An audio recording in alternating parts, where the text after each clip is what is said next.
You thought this was a pity date? A Miraculous Ladybug Fanfiction, written and narrated by Eleanor Rose. Artwork provided by Kicksledge on Tumblr. You can find a link to her social media in the description box below. If you haven't already, make sure to subscribe and check out other videos on this channel for more fanfiction. And just to let you know, you can adjust the narration speed by clicking on the settings icon on the video. Even now, Cat Noir couldn't believe it. He couldn't believe Ladybug agreed to go on a date with him. She'd assured him nothing would come of it, but he'd finally persuaded her to come, even if it was out of annoyance. Or pity. He wasn't sure. Did it make him a jerk? Yeah, probably. But he backed off for 2 years now, and couldn't help the verbal vomit that came when she called his bluff. Oops. Except, well, not oops. They were going on a date! He practically skipped to their meeting spot. "Hello, my lady," he sang, jumping down in front of her and extending a bouquet. "Are you going to be like this all night?" Ladybug said, arms still crossed with a smirk. "My heart, surely you've gotten used to this by now." "Don't test me, kitty." "I think you'll pass." "Not that kind of test," she said, bopping him on the nose but showing no annoyance. If anything, there was a twinkle in her eye. "Watch out, my lady," he winked, leaning in. "For?" "Your feelings." "Oh?" "What, no bite back? No sarcastic retort?" "Cat, if you think that "oh" was anything but sarcastic, then we need to work on our communication skills." "I'd rather work on our kissing skills." He wiggled his eyebrows as she raised her own. "Knock, knock," Ladybug began. "Who's there?" It wasn't often she joked with him like this. "Cat." He liked where this was going. "Cat who?" "Catch up." She grabbed her yo-yo and zipped eastbound. "LB, wait! You don't even know what we're doing for a date yet!" he called after her, trying to keep up. She led him on a chase, always just out of reach like a kitten's red dot. "Not bad," she said, finally settling down on a cathedral's rooftop. "You," Cat began, gasping, "are ambitious, my lady." Whew. They must have cleared 3 kilometers. "What, can't keep up the chase? You must not be a good mouser." "I'm just going after some talented prey." As wrong as that joke was, I'm the one who set it up. They laughed, and Cat felt lightheaded, but it wasn't from running. "So, my bug, we have a lot to backtrack, so we should get going. Or perhaps take a train, if you prefer?" "Who says we aren't already here?" Her retort took him by surprise. His plan for the evening was set up nearly 4 kilometers from here. How could it be? Before he could finish his thoughts, she slipped down the shingles and through a side window. He followed suit, of course, but couldn't get a hold on what she meant. Did she set up a date? For him? He dare not think it, and yet it was the only thing he could think of. The inside of the church was dusty, clearly unused in quite some time except for a singular window, freshly cleaned with a table in front of it. "My lady," he began, trying to form a sentence. "This place is going to be torn down soon," she said, looking up at the ceiling beams. "Oh?" He couldn't tell what she was getting at. "My father and I used to come here when I was little." It took him by surprise. She'd never mentioned her family before. "Yeah?" "Yeah. Once a year around this time, they'd put on a concert. Some classic choral piece, of course. Although I couldn't tell you what it was for the life of me. He didn't respond, watching her from across the room.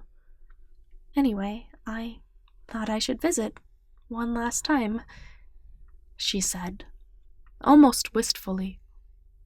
Thank you for sharing, he replied, filling the silence that followed her words. Sharing that memory with you is the least I could do, after all the time we've spent together. He walked behind her, placing a hand on her shoulder. He felt closer to her in this moment than he had in a long while. So, what's next? Knock, knock. He grinned. All right. Who's there? Hands off. Hands off who? Hands off, my kitty. She flicked his hand away and walked back to the window, pulling her yo-yo out. She ended up taking him to a Ratatouille-themed restaurant, based after the Pixar movie of the same name, where they had, of course, Ratatouille. It was a regular dinner with an extraordinary girl, and Kat didn't notice the time slipping by him. He could have lived in those moments. Dinner, with her. But that's not how it works. That's not how life works. Did you have a good time, kitty? Ladybug asked, patting her stomach as they left the restaurant. I would have preferred our waiter to be dressed up in a rat costume, but I suppose playing cat and mouse in public would have been bad for business. She laughed, and his heart swelled. It was the same old story, same old reaction told hundreds of times between the two of them. As they walked, he felt the physical ramifications of his feelings for her. Although his stomach was full, his insides were empty. Although his heart was warm, his chest ached. This was nice, but the feelings weren't fun. Is this where we part ways for the day? He asked, not sure what he wanted the answer to be. What? Aren't you going to drop me off? Ladybug said, looking over her shoulder. It almost seemed like the gesture itself was an invitation. Where we met? At my place. His eyebrows shot up. Kat didn't know what to make of that. Kat? She continued. He dragged on. Knock, knock. The words gave him a sliver of clarity. Who's there? Hello? Hello who? Hello, kitty. The joke would have cracked him up, but he was still reeling. Why? He asked, scared of the answer. Ladybug put her hands on her hips and smiled. I wouldn't be here if I thought it wasn't going to work out, Kat. Work what out? Us. Dating. What? Do I have to spell it out for you? Isn't this a pity date? The words escaped him before they could be filtered out, and she lifted her eyebrows in surprise. Is that what you thought? This whole time? Kat shrugged, avoiding an embarrassing nod. It was. He thought she was only here because, well, he pestered her so much. Well, she sighed, it's not. It's because of who you are. I mean, yeah, you're a good partner and you've got my back, but you've proven so much over the years I can't help but want to date you. You're loyal to a fault, make me laugh, put me first, are fair with me, and you're able to be objective when I'm in the wrong.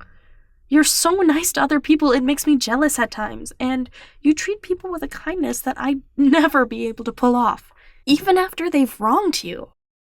He felt his heart flutter at her words. Was this real?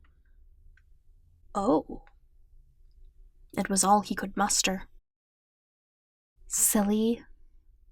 She turned and took off, gesturing him to follow. Ladybug led him to a small apartment with a balcony just big enough for a smoke break. "Pick me up from here next time, okay?" The twinkle in her eye was all he needed to lean forward and plant a kiss. It wasn't long, and he couldn't savor it in the moment, but it was the best kiss he'd ever had.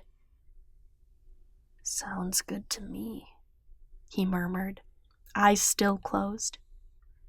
"Don't get your feelings hurt, kitty," she teased, bopping him on the nose. "Pick you up at 8? "For what? Breakfast?" "Nah." He felt his ears fall. "Oh? Bring it here. We'll eat in." "Oh?" He lifted an eyebrow, intrigued. "Well, if you don't want to..." Ladybug turned her back on him. "Don't be a tease, Bugaboo.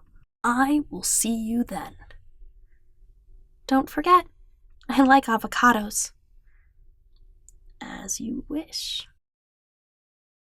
And with that, she went inside, leaving Cat to contemplate. For once, he wasn't curious as to who she was. It didn't matter. With a little heads up, he could probably see her at will from now on. It's a comforting thought. So, with a full stomach and a full heart, Cat made his way back to his apartment, too excited to sleep, but too satisfied to ruin it by doing something else. He'd probably lounge on his bed and squeal for a while. He wasn't sure yet. But it didn't matter. He was on top of the world, no matter his jailed, estranged father and the pile of ramen noodles in his cupboard. And that was the story he'd cling to. The one with her and him together, not the other stuff it took to get there.